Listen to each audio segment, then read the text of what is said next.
our professional lives will often be called upon to give feedback.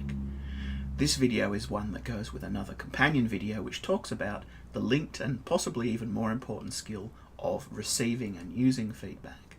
But the objective here is to talk about some of the skills that are involved in giving feedback and also the benefits that come from giving feedback, not only in terms of overall improvement in the work that the other person is doing, but also I think feedback is the process of providing feedback is an opportunity for you to reflect on your own skills and to actually learn from what other people are doing. So there's a virtuous circle in giving feedback. You learn and as you help others. Now, if you are watching this video as part of the legal research subject, all these points are in the study guide if you want to refer to them quickly later on rather than re-watching the video. That's where you'll find them. So let's get started.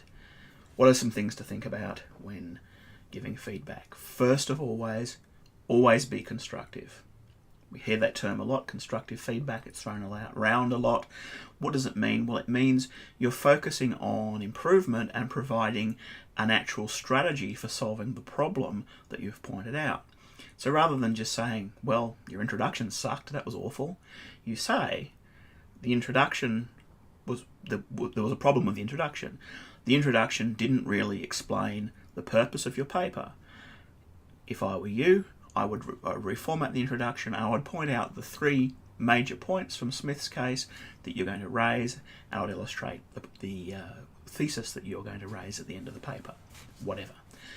So you're actually pointing the person who's getting the feedback towards improvement, and you're making some suggestions, maybe not the only way they could fix it or the authoritative way, but you're approaching it in a constructive way, which means you are not just looking backward to say, well, I'm making a judgment, this is wrong, but you're looking forward to saying, these are the things you need to improve, and that's constructive feedback. Next point, always have something positive to say. Sometimes that may seem difficult. Sometimes you'll see something and you'll be assailed by the things that you see that are wrong with it, but it's always good to start with something positive and to say, well, you clearly seem to have a passion for the work you're doing here. And try not to be supercilious about what you say, but to actually find something positive within the work to begin with. Because no one really likes being butted up. I suppose some people do. But we don't necessarily want to go straight into the critical work. It is usually better to begin with focus on the things that are best. When you're giving feedback, make sure you provide an overview, and that the overview gives a top-level view. Even if you're doing feedback in a more technical way where you're doing proofreading as well and you're putting a lot of comments and suggestions in, provide an overall feedback and don't put too many things in that, because people can then get confused as to what are the important takeaway features. And you might find that if you don't provide that overview and you have too many subcomponents in that overview, someone will focus on a relatively minor piece of feedback you gave. On page 3 you'll say, oh, you used the wrong year in that citation. And the takeaway message someone may take is the whole thing that you thought was wrong with it was that error on that page, rather than what you wanted to convey, which is broader issues within the paper. So provide an overview, and always within that overview make sure that you haven't oversaturated the listener with things. There's been some empirical studies that I think they say 7 key points is the very maximum someone can take away from a conversation. You probably wouldn't want that many, maybe 3 really strong points in your overview. But make sure you direct the person to what the big picture is, even if you have provided lots of little comments throughout. And that way they know what the important areas to focus on are. Remember that proofreading and feedback are different, and be very clear about what you're doing. Proofreading is all about the technical details and the minutiae, and whether the spelling's right, whether the grammar's correct, whether the citations are correct. And the process of giving feedback on the overall structure, the communication, the ideas, whether or not the ideas are backed up by evidence, whether the argument is clear, whether the argument is persuasive, all that stuff that we've been studying is a different thing and usually a different skill set. And quite often, people who are good at one aren't necessarily good at the other. So be very clear when you're going into a process from either side what it is that you're doing. Are you proofreading to try and make the thing as accurate and technically accurate as possible and to polish it up and to make sure there are no mistakes? Or are you providing that big picture feedback and an understanding of the overall thing? So two different tasks there. Make sure you keep those separate and you know what you're doing. Always use your best empathy and emotional intelligence skills when giving feedback. So it helps if you know the person, and this is one of the problems with marking in large university subjects, is that it is very difficult to really get much of a relationship going with most students in the marking process, particularly for an external marker. And it's very difficult to understand what it is that person specifically needs to know. But if you're giving individual feedback, you have more of an opportunity to get to know the person and to say, well, okay, this is the sort of thing they really need to know. And this should be a priority of what we focus on. And these other things, they need to be fixed at some point, but they're less urgent. And because I understand that person, what their needs are, I can frame that in the appropriate way.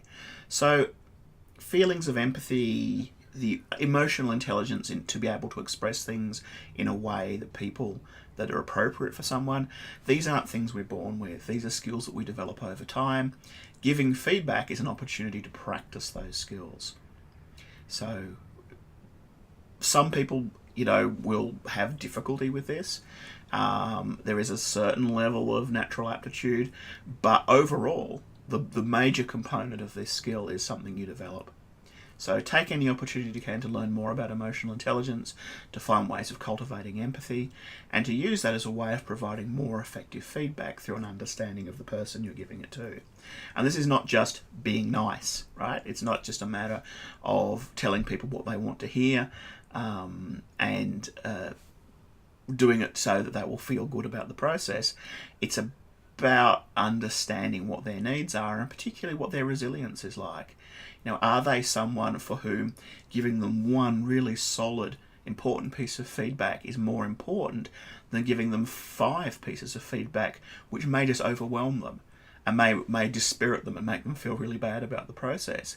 And you might consider, well, there's one thing they really do need to fix. Let's focus on that.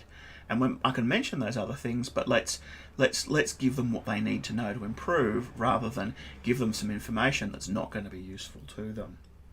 And the final point I'd like to raise in feedback is the concept of playing the ball and not the player, right? It's a sporting metaphor, okay? The idea is that when you find a problem, you direct your critique at the problem, not the person. And can be as simple as reframing what you have to say. So rather than saying, you write in a really confusing way, or you're a really confusing person, you say, the middle part of the paper was quite confused and I really didn't understand what it meant. And I'd rather see that this is the way that you'd present it, okay? So you're not attacking the individual as a person and saying, they're a bad person, they're a bad writer, they're a bad researcher.